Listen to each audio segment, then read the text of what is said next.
Hello friends, I am Professor Zakardar. Basically, I am a professor of mathematics. I have been coaching for IIT entrance examination for last 40 years. All the education in India or elsewhere in the world is disseminated to you, comes to you in the form of lectures. Somebody lectures, you listen and you understand, sometimes you don't understand, correct? So this is how the education is passed on from generations to generations together. Now, because this is the only medium of education which is supposed to be the best, at least at today, I want you to understand one thing, that if you want to make maximum use of a lecture medium, there are three things essential. Number one, you will find that I am solving certain problems for you. Fine. You listen to them, you write down the solutions, you understand the solution, but that is not enough.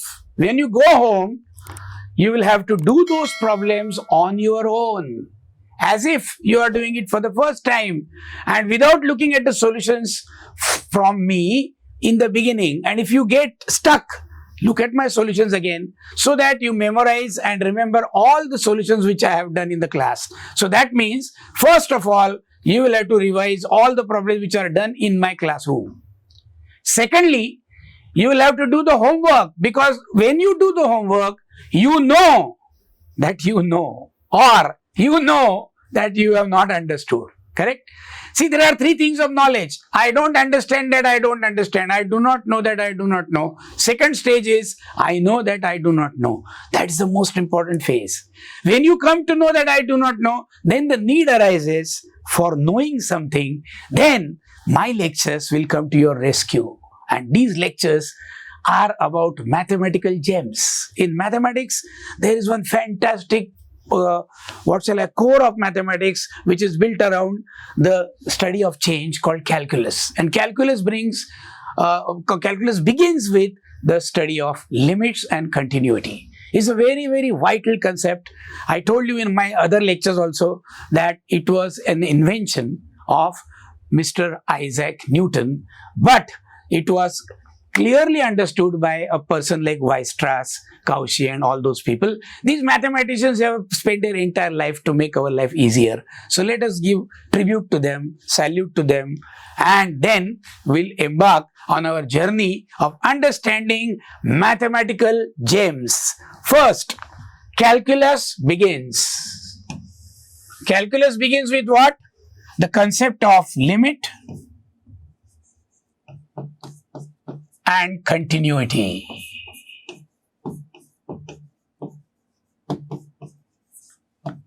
Most of the syllabi in all over India, CBSE, ICSE, whatever, they contain in 11th standard these concepts, limits and continuity. And this lecture is for all of them who are studying for IIT entrance, main examination or advanced examination. These lectures will contribute to your knowledge and your preparation to the respective competitive examinations that you are looking for or you are appearing for. Okay.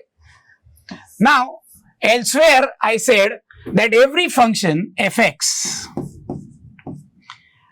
has two values.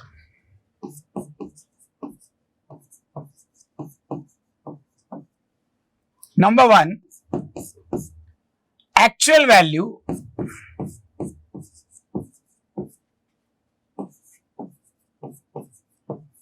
and number two, predicted value.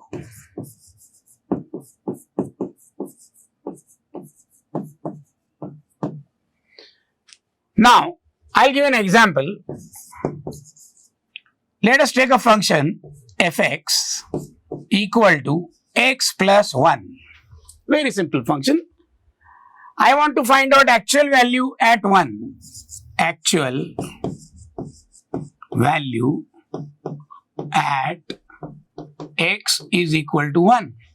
Okay. I have to do a very simple calculation. Replace x by 1 everywhere. So it becomes 1 plus 1. So the total is 2. So 2 is the actual value at x is equal to 1. Very simple. But sometimes I may not be interested in actual value. I will be interested in predicted value. I have already gave you an example. If the student who is appearing for standard 12 examination comes to me, sir, you have got a lot of experience of teaching for 12 standard. What do you think my performance will be? How many marks will I score in the 12 standard examination, which will happen in the month of June? Now he's looking at me very expectantly, and I say very silently, wait till the results are out, you will come to know.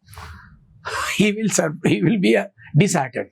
He is not interested in this answer. In other words, he is not interested in finding out what actually happens at the end of 12th standard examination. He wants to find out now what will happen. That means he is interested in my prediction of how many marks he will get rather than actually how many marks he will actually get at the end of June examination. That is not his interested. Now, if I want to make a prediction, I will have to study his behavior in the neighborhood of 12th standard. I'm not going to ask him how many marks did you get in KG, for example. That is far off, right? So I will choose to ask questions about the marks that he has scored in the test, which are very near to 12th standard. So I will ask him first, how many marks you got in 10th standard? He will say, sir, 80%. 80%. How many marks you got in 11th standard first test? Sir, I got 89%. Then, how many marks did you get in the second test? Sir, I got only 86%. How many marks did you get in the final examination of 11th standard? Sir, I got 87%. 87%. Right? And how many marks did you get in the final examination of that? I got around 86%. And then in the first test of 12th standard, he will say I got 82%. Okay? Then I got 81%. Then in the preliminary examination, I got around 83%. Now, these are the figures based on which I want to make a prediction. Now, you will realize here that his performance is hovering around the range of 80 to 89, right? So, if I am a good mathematician, I will take an average and I will say it is likely that you will score 85% marks in the 12th standard examination. Now, this is a prediction. This is a prediction. Prediction has nothing to do with actual value. Actually, what may happen, God knows. Suppose the boy falls sick at the time of examination, the actual value will be 0 marks. But predicted value is what? 85% marks. That is called predicted value. So, predicted value is based on observing the behavior of the function in the neighborhood of that point where we want to predict. Correct? So, here I am going to find out predicted value of x plus 1 at 1, but I am not allowed to substitute 1 because that is actual value. I will have to be nearer to 1, but not at 1. Correct? So, now let us see what happens.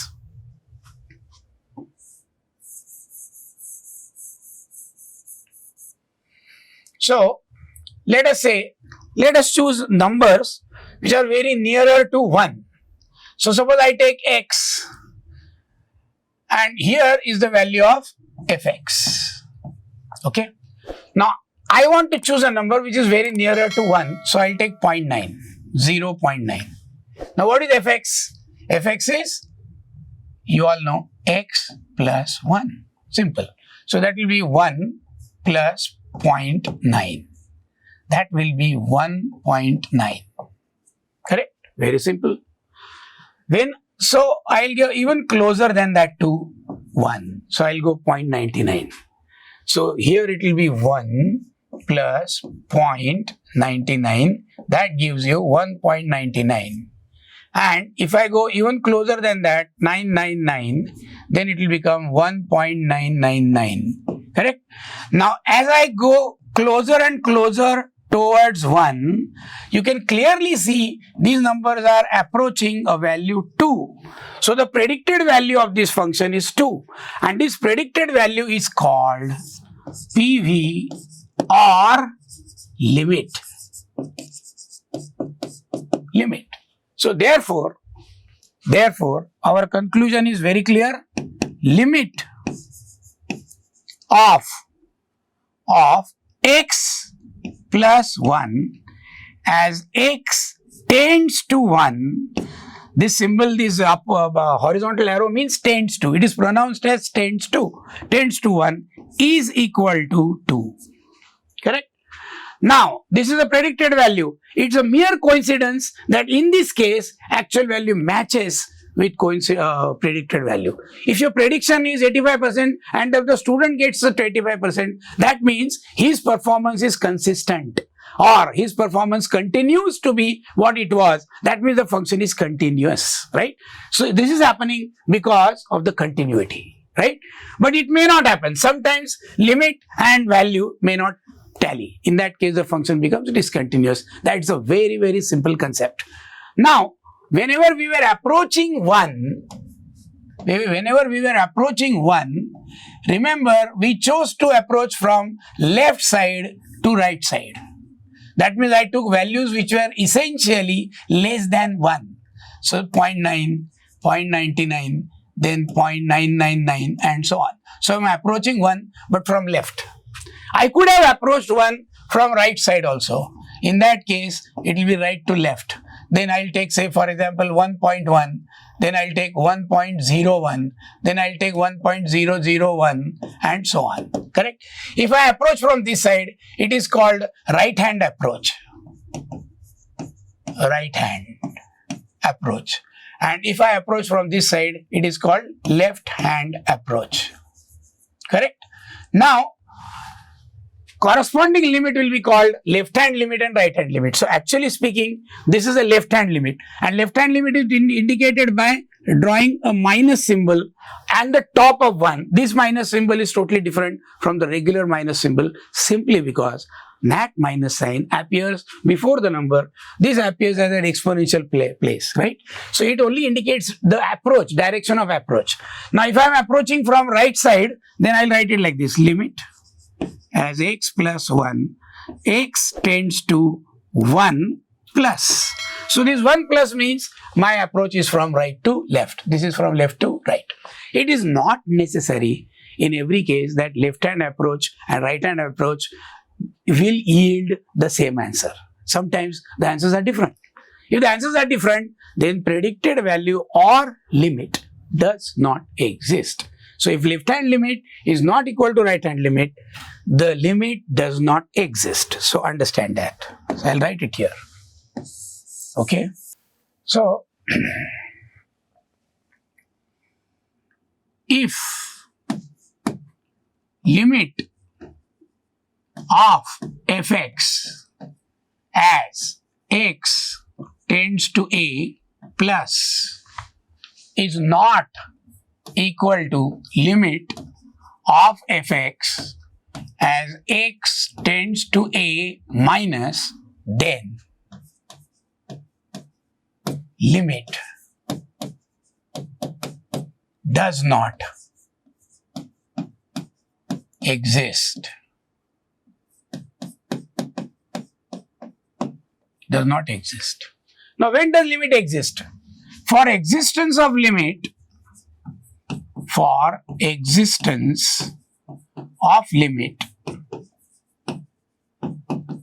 these are the conditions.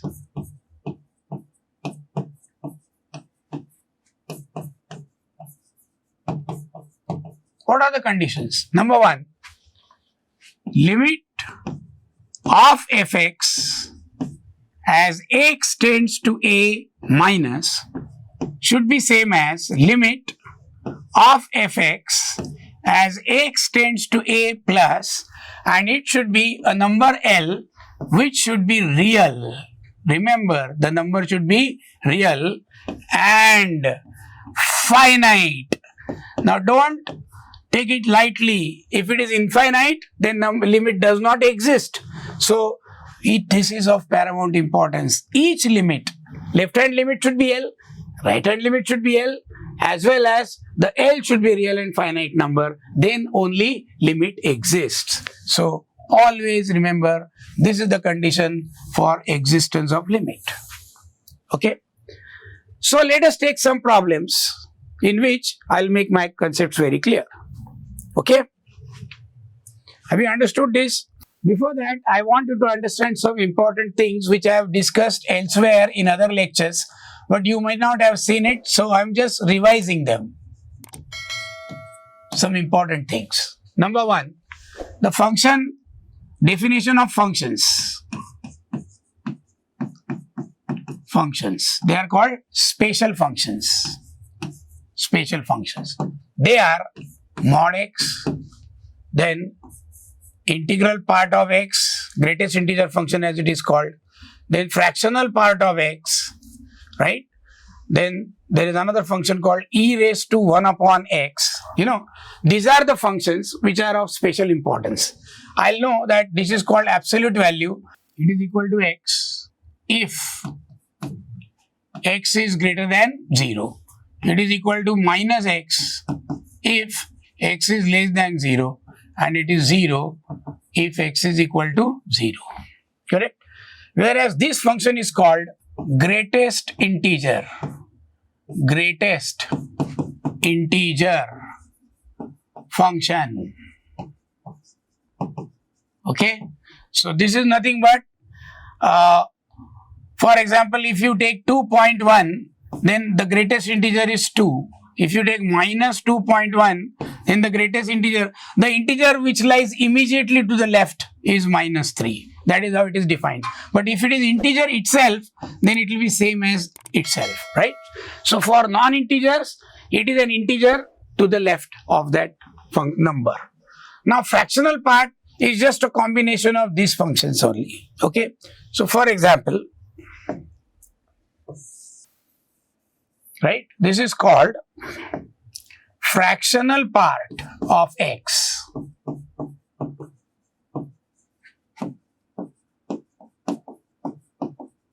Which is defined as x minus the integral part. Okay, x minus the integral part.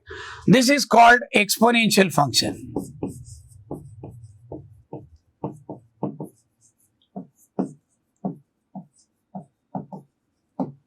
Okay. Now these are the exceptional functions, and these functions, if you go back and look at my lecture called spatial functions, you will get all the concepts very clearly, because I have spent the whole lecture on that. Okay. I need not repeat it again. You just go back to that. Okay. Now let us see problems based on these functions. Okay. Let us take a problem. Say problem number 1. Okay. Find out a limit of, x upon mod x as x tends to 0. This is the problem. Now, first of all, I will have to find out left hand limit. Then I'll find out right hand limit. So I'll find out LHL. What is LHL? Left hand limit. So what is LHL? Here, limit of x upon mod x, where x tends to what? 0 from negative side. Okay. So x is approaching 0, but from negative side. Generally, imagine a real line here. Okay. And here is 0. We are here and we are approaching 0. But here x is less than 0. Correct? So since you can write here that since x is approaching 0 from left, x is essentially less than 0. Now, if you recall my definition of mod x, then this implies that mod of x is minus x. Okay. So, therefore, now our limit becomes limit as x tends to 0 minus. Okay. This will become x divided by minus x, and this limit x cancels. The answer is minus 1. So therefore, we have arrived at the conclusion that LHL is minus 1. Okay. So left hand limit is minus 1. Now let us find out RHL. What is RHL? RHL means limit. Symbolically we denote it like this. Limit as x tends to 0, but from right side. Okay. Of what? X upon mod x, same function. Okay. But x is tending to what? 0 plus. What does that mean? That means x is greater than 0 and it is approaching 0. Okay. So x is greater than 0. Therefore, mod of x will be x. Right? So in that case, what will happen is this limit will become limit as x tends to 0, this will be 0 plus, this will be what? X upon x, which is 1, correct? So therefore, RHL here is equal to 1, correct? So this is number 1, result number 1. This is result number 2. What does these two results tell you? That these two limits are not same. So LHL is not equal to RHL. Okay, RHL. Therefore, limit does not exist. Limit does not exist. Clear? So this is one example of what? The limit does not exist. Again, I'll repeat. Whenever you go, after this lecture is over, take this problem and solve it on your own and convince yourself that you have understood. If you have not understood, please do it again and look at the solution and then do it again. Okay? Till you are 100% confident that you can do it on your own without referring to the solution of this problem. Okay? Fine. Now, let us go to the next problem. Okay? So, the next problem will involve another function. So, or you may take, say, for example, this limit of, integral part of x as x tends to 1. Correct? I want to find out this limit. Okay? So, limit of integral part of x. I told you that if x is square bracket x means what? Here is 0 and here is 1, right? And x is approaching 1. So, you can approach 1 from left side or from right side. Okay. So, let us start with left side. So, limit. So, I'll call it LHL. I call it LHL. Okay. LHL. Don't forget what is LHL stand for? Left hand limit. What does that mean? We are approaching with a or 1 in this case from left side. That means x is always assuming values less than 1. Correct? So LHL of what? Limit of integral part of x as x tends to 1. From which direction we are approaching? Left. So we'll write minus on the top. Okay? And now this will be equal to what? This will be equal to, before that, I may make a remark that as x tends to 1 minus, what does that mean? That means x is less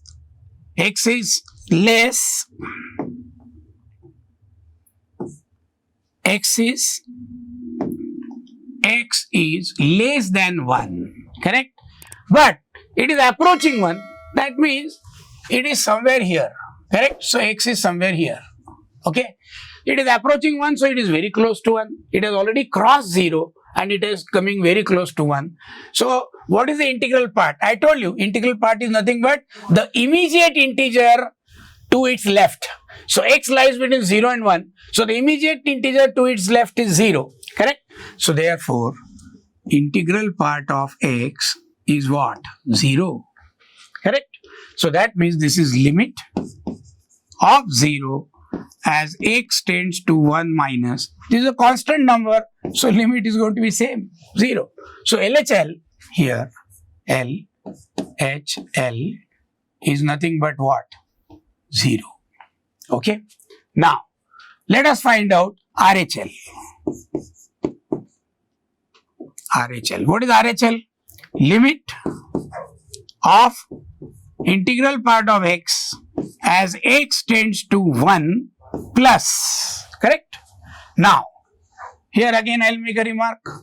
Now, as x tends to 1 plus, right? This implies that x is essentially greater than 1. That means x is here now. Here is 2, right? So x has already crossed 2. So it is already approaching 1. It has already crossed 2. But it has not come up to 1. It is only approaching 1. So x lies between 1 and 2. Correct? So this implies 1 is less than x is less than 2. Right? So the integer to its left is 1. Integer to its left is 1. So therefore, this is limit as x tends to 1 plus is nothing but what? 1. Right? And limit of a constant number is constant only. So it is 1. So therefore, RHL is nothing but 1. Clearly you can see that left hand limit is not equal to RHL. So LHL is not the same thing as RHL. Correct? Therefore, conclusion is obvious. Limit does not exist. Is it clear? Yes. So just observe this. Here left hand limit is not equal to right hand limit. Therefore, limit does not exist. Okay. Now let us go to the next problem. Suppose you are given limit, find limit as x tends to 0, x times mod x. Correct? This is the problem. Okay, fine. So I will do what? I will take left hand limit as it is. So LHL. What is LHL? That is limit as x tends to 0 minus of what? X times mod x. Okay. Now, we understand the meaning of this as x tends to 0 minus. It means, this implies x is approaching 0 from left side. So x is less than 0, right? Therefore, what is mod x? Mod x will be minus x. Mod x will be minus x. Therefore, this limit becomes limit as x tends to 0 minus. This will be x multiplied by minus x, which gives you minus of x square. Correct? So this is limit as x tends to 0 minus the limit of what? Minus x square. But x is tending to 0 and minus of 0 is 0 only. So this limit is 0. Correct? So we got a conclusion that here LHL is 0. LHL is 0. Now, let us find out RHL. RHL. What is that? So that is limit of x times mod x as x tends to 0 but from right side. Right? So we are approaching 0. Earlier we were approaching 0 from left side. And now we are approaching 0 from right side. Correct?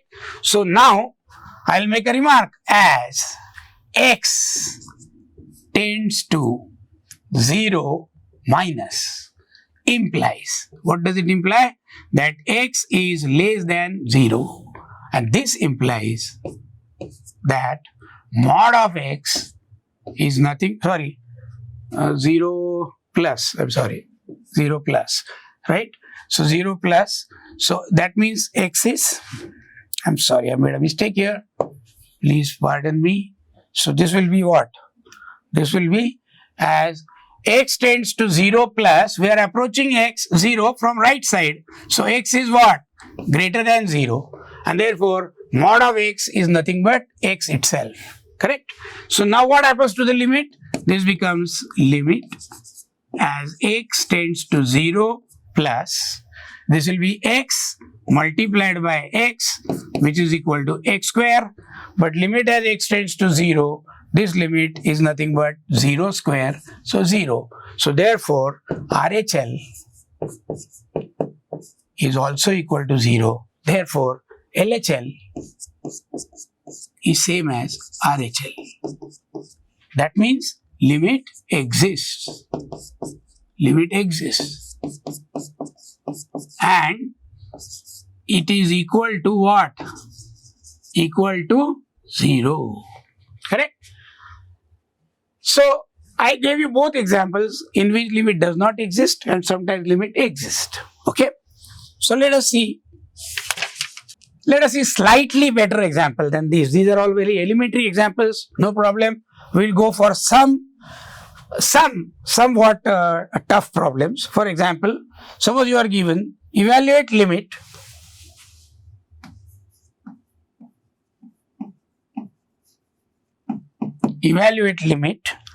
of limit as x tends to 0. Okay. The function is like this: x upon mod x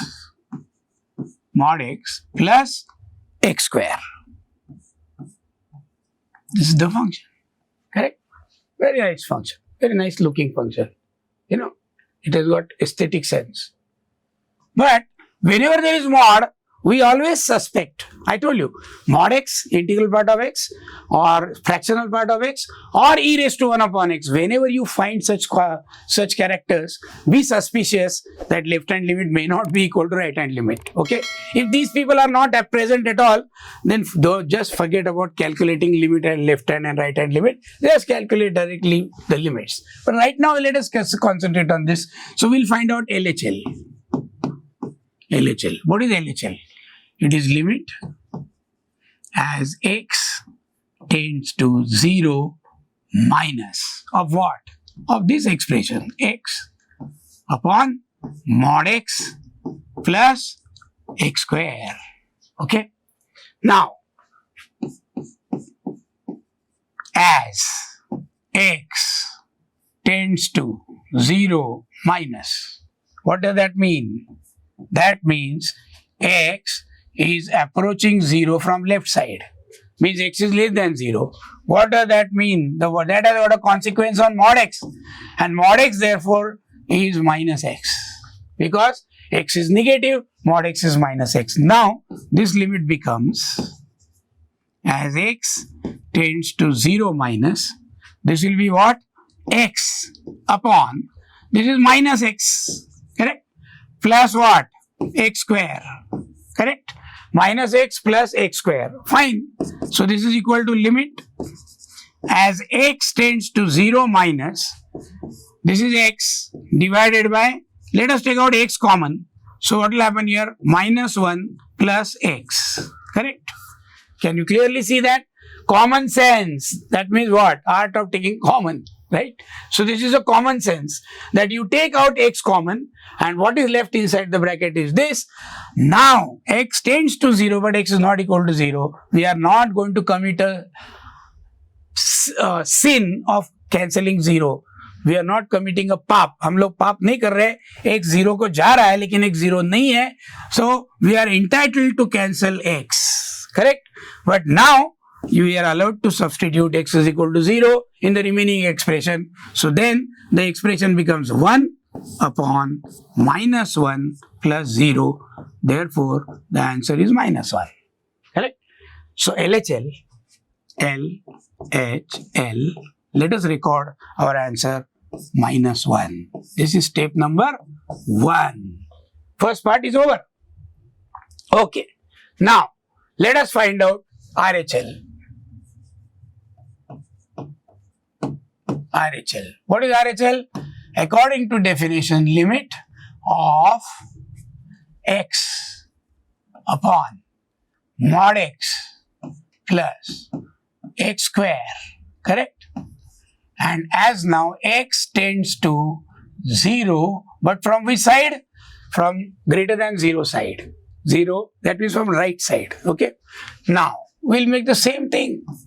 Now, as x tends to 0 plus x is greater than 0, right?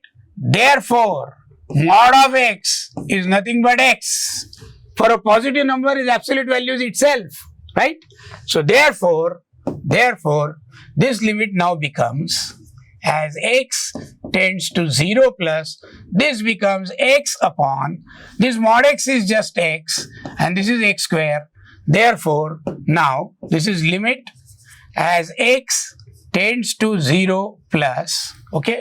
Now it is x, take out x common, now it will become what? 1 plus x. X into bracket 1 plus x. Again, I am not committing a sin by cancelling x because it is not 0. But now the limit is 1 upon 1 plus 0. Answer is what? 1. Can you see that? Therefore, RHL is equal to 1. And therefore, this is number 2. Correct? So, from 1 and 2, what do you get? From 1 and 2, we get what? We get a very important information that LHL is not the same thing as RHL. Therefore, limit does not exist. Is it clear? Now, if this is understood, then you will have another example where the limit does not exist. Okay? I'll give you 2 more examples. So, now let us take another example. Problem number, let us say problem is what? Find the limit. Find the limit if it exists. If it exists for the following problem. The problem is like this. Exist at, they have indicated the number at x is equal to 1. Okay. Now what is the problem? Problem is fx. Now this function has got a split definition. That means up to certain domain, it has got certain value. After that number, there is another value. So it has got 2 values. So it's like this. The definition of the function is split into 2 parts. First part says that it is 7 minus 4x. 7 minus 4x for as long as x is less than 1. Fine. So ये जो function है इसके 2 parts कर दिए गए हैं. Less than 1 के लिए एक डेफिनेशन है और ग्रेटर देन 1 के लिए दूसरा डेफिनेशन है. Correct? So it is x square plus 2 for x greater than 1 as well as equal to 1. Correct? Now friends, let us deal with some different type of problem. This problem is different because you are used to having one simple formula for one function. But function does not have any restriction like that, you know. So function's definition may be divided into 2 parts. For x less than 1, that means if this is a real line, and here is 1, then for this region,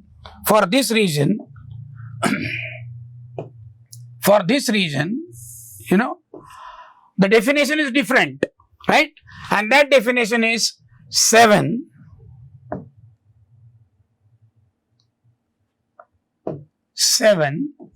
minus 4x for this region, okay? And for this region, that is another definition, and that definition is, you know, x square plus 2, correct?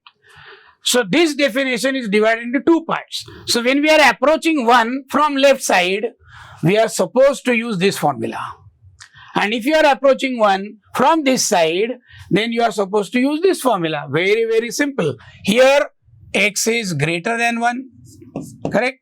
And here x is less than 1, correct? So for less than 1, this formula. For greater than 1, this formula. If they coincide, fine, limit will be existing. Otherwise, limit does not exist. Very simple. So let us take, for example, now let us take this problem. So LHL, you know, I'll start with LHL. Means what? Limit of fx as,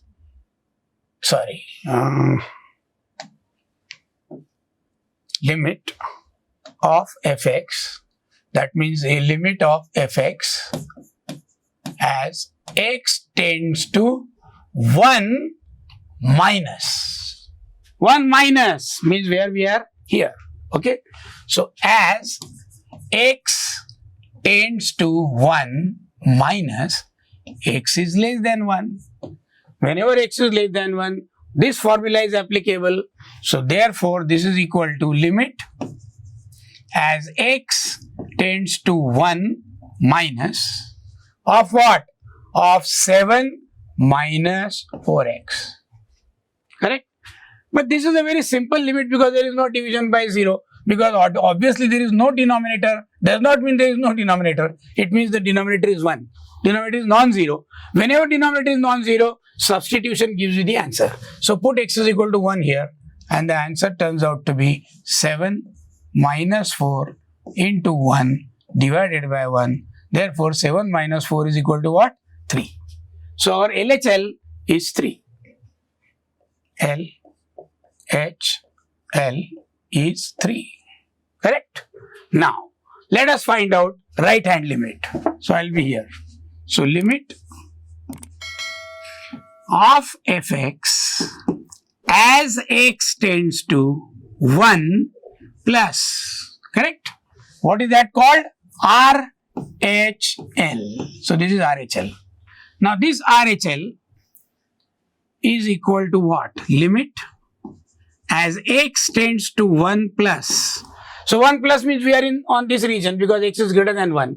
Then I will have to change my definition to what? X square plus 2. Okay. But again, here the denominator is 1. Therefore, I don't have to do anything. Just put the value of x. So it will be 1 square plus 2. The answer is 3. And here also, so this is RHL. So RHL is 3.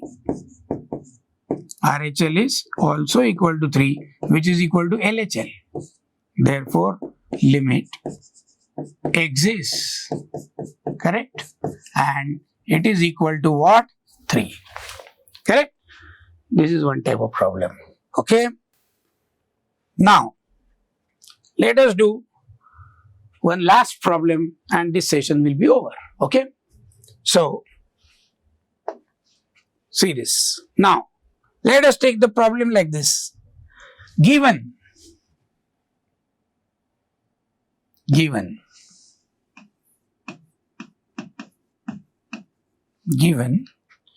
7x is less than or equal to fx, and fx is less than or equal to 3x square minus 6. Okay. This is true for all values of x. All x belonging to set of real numbers. Okay. And they are asking you, find the value, determine the value of fx as x tends to 3. So determine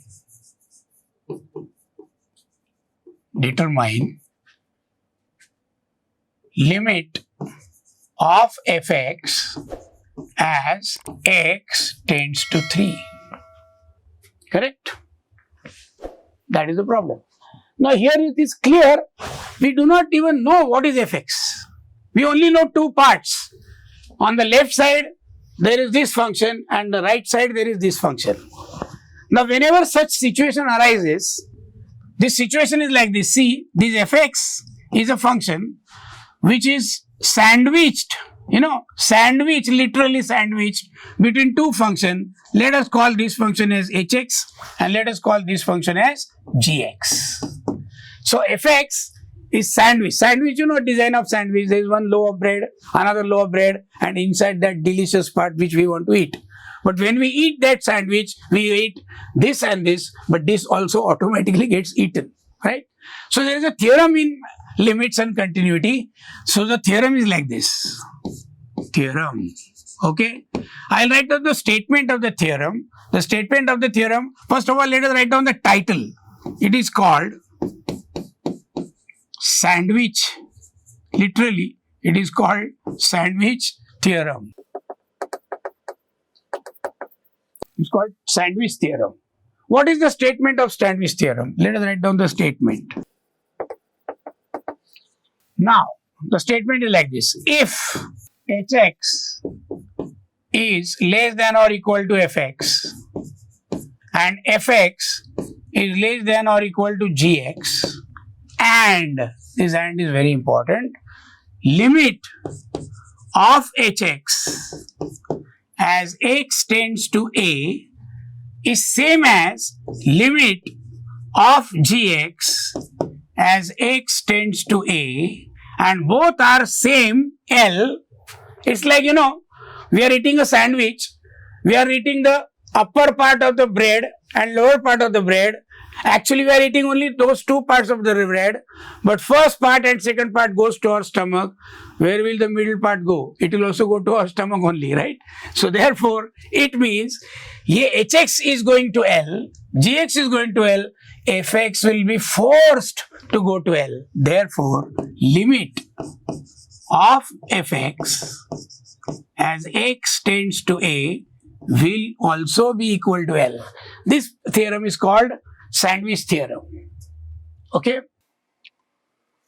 Okay. Now let us see the truth and how to use this theorem here. We are given here, this is hx, this is our hx. This is already fx and this is our what? Gx. So our job is to just check where 7x का limit क्या है और 3x square minus 6 का limit क्या है कब? Whenever x is approaching 3. Correct? So this is the statement. This is the result. Okay? Very important result. Okay? I assume that you have understood the meaning of this. Okay? So now, let us take, now, what we are going to do is, we are going to find out limit of hx. So limit of hx, you know, as x tends to, we are given the number 3. Okay? Fine.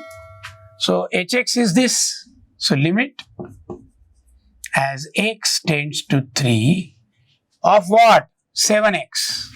Now that's very simple. That is just replacing x by 3. So it is 7 multiplied by 3, which turns out to be what? 21. Is that understood? Fine. Now let us find out limit of gx as x tends to 3. But gx is this. Therefore, this is limit of 3x square minus 6 as x tends to what? 3. Correct? Again, this problem is that of substitution. There is no division by 0 here. So this is 3 multiplied by 3 square minus 6, correct?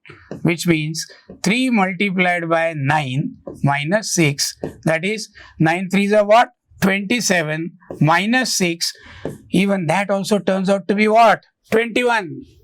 So therefore, 7x tends to 21, right?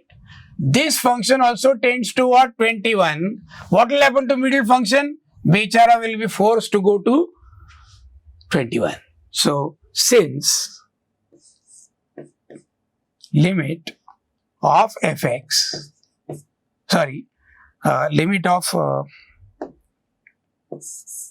since limit of hx as x tends to 3 is same as limit of gx as x tends to 3, and both are equal to 21, and h of x is less than or equal to f of x is less than or equal to g of x by Sandwich theorem. By Sandwich theorem, we have limit of fx as x tends to 3 is equal to what? 21. Remember, we do not know what is fx, but still we could get the limit just by finding out a smaller function and a slightly greater function, but both are arriving at the same limit L. Then the middle function is forced to go to L. That is the essence of Sandwich theorem. And with that, we are going to end today's lecture. Best of luck. Again, whatever problems I have solved, you have to solve on your own without looking at the solutions first. And if you are stuck, again then look at the solution, again close the solution, again solve the problem till you can solve this problem on your own without referring to the solution. The problem is not over. Okay? That is my advice. Do this and be successful, and that is the essence of mathematical thinking. This is how mathematics is developed. Mathematics, I am telling you, is nothing but common sense, unfortunately, which is highly uncommon. Thank you.